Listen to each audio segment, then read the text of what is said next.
This is Green University's introductory video on the dry scrape method using brains and how to brain tan buffalo hides. A few of us taught a class with some wonderful students out in the Methow Valley in Twisp, Washington, and out of this class there came many brain tanned buffalo hides, lots of laughter, and lots of fun. In Yellowstone, there's a group called Buffalo Bridge, and it's a organization of people that work closely with the Nez Perce tribe and helped them process their animals after the hunt, and in return were gifted many things, including a nice number of buffalo hides, which then we got and shared through teaching how to brain tan buffalo.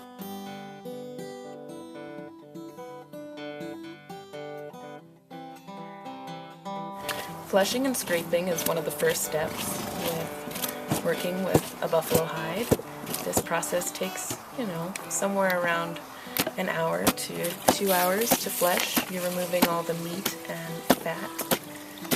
And then the next step is washing the fur. You can use soap or shampoo or like Dr. Bronner's, or you can just use cold water.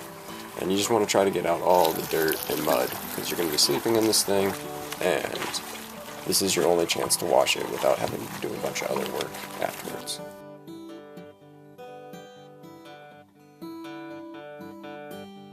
So once you've washed the hide, it's time to throw it up in a rack. Racks are good to be made out of 2x6s or 2x8s or even long poles, so they're sturdy enough to handle a buffalo. So you can use a razor blade or a sharp knife and cut slits around the whole hide about every 5 inches. And then you're going to lay out your hide on a tarp so it doesn't get all dirty and start lacing the hide into the frame. It's important to keep the hide really wet during this whole process, because if it dries out it'll start rippling if it's not in the frame.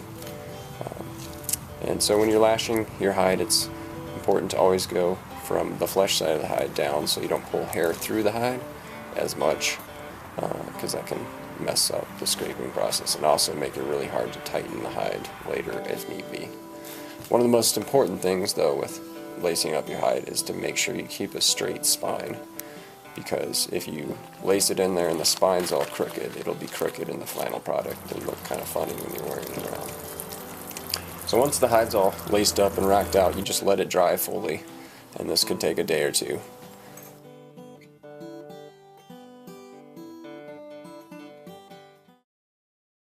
You've already taken the flesh off, now it's time to take the membrane off.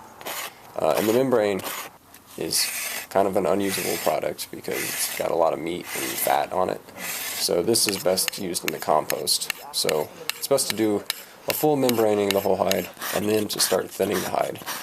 And it's very important to thin the hide because they're way too thick and the fiber structure is way too loose to fully brain a thick hide.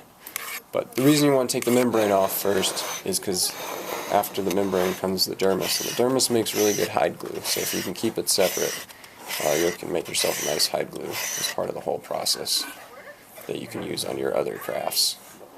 So thinning the hide, you use a dry scraper, which is a razor sharp tool, and you just slowly scrape over the whole hide, getting it down to what's known as the buff, which is like a white velvety texture, and that means it's ready for brains. You want to be cautious about over scraping because it's really easy to pop a hole through the hide, and you also want to watch for little nick marks and such as that so that you don't open them up into bigger hides. Another thing that's really important is to know how to sharpen your tool, because it needs to be razor sharp and you'll not be able to scrape your hide without it being so. After that, you're coming to the braining and sewing stage. You might have to brain your hide up to 3 times. It's best to brain it once and let it fully dry in, and because dry brains can activate some enzymes and whatnot to help out. And then after the first brains dry in, you can do your second braining, and when it's perfect moisture content, you can do your third braining. Some hides won't need as many brainings, but it's hard to do more than 3 brainings because the fiber structure is so loose that the hide will start falling apart. Once you've done the final braining and you know you're ready to soften, it's time to start sewing up all those holes that were in the hide from skinning or that you put in through scraping. This is the best time to do it because otherwise they'll open up and stretch really big, and then you'll have holes through your hide that you cannot sew up easily. But when they're wet, they'll sew together and it'll be nice and smooth. Once you've done braining your hide, it's crucial to get on to softening quickly so that the hide does not sit wet because it will start falling apart.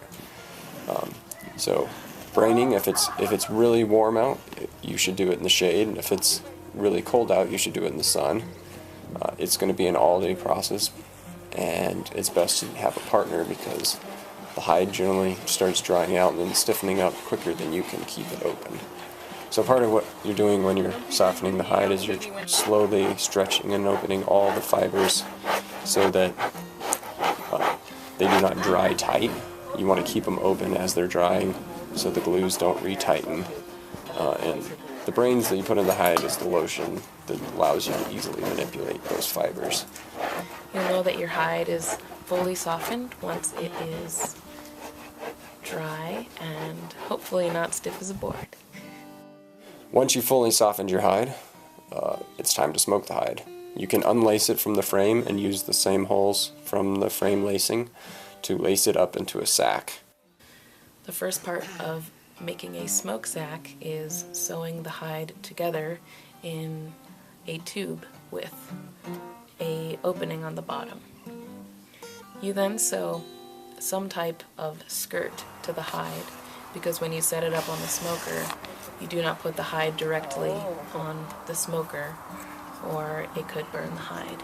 You smoke with punky wood, which is dry, rotten wood, and we use cottonwood in this case. And when you're smoking, anytime you open up to add more punk, you want the smoke to be so thick that it makes you choke. If you don't have it that thick, then you're not doing anything.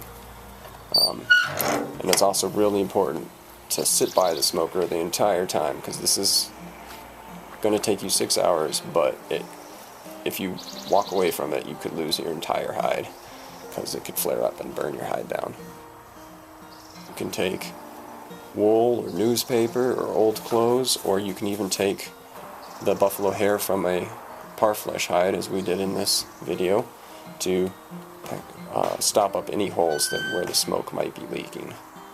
The reason you smoke a hide is so that if it ever gets moist again, it does not harden back up. Smoking the hide helps the buffalo robe remain nice and soft in all different types of weather conditions. Once you're done smoking, you can take your hide out and you can stomp on it to try to soften it a little bit more, and then you can roll it up flesh side to flesh side, what's been smoked that golden color, and let the smoke set for a few days. And once it's fully set, then you need to take your hide out and throw it on a clothesline or a fence and just let it fully air out, because that smoke is not necessarily good to be breathing in all the time, and it can give you really bad headaches. But once you've completed this, and it might take you a week or two, you have a brain-tanned buffalo robe, and you're going to be warm in all seasons. Your first buffalo robe tanning experience can be very challenging in many ways and also very fun. You learn a lot, and your outcome is a very versatile material that you can sleep under or use as a blanket or line clothing with.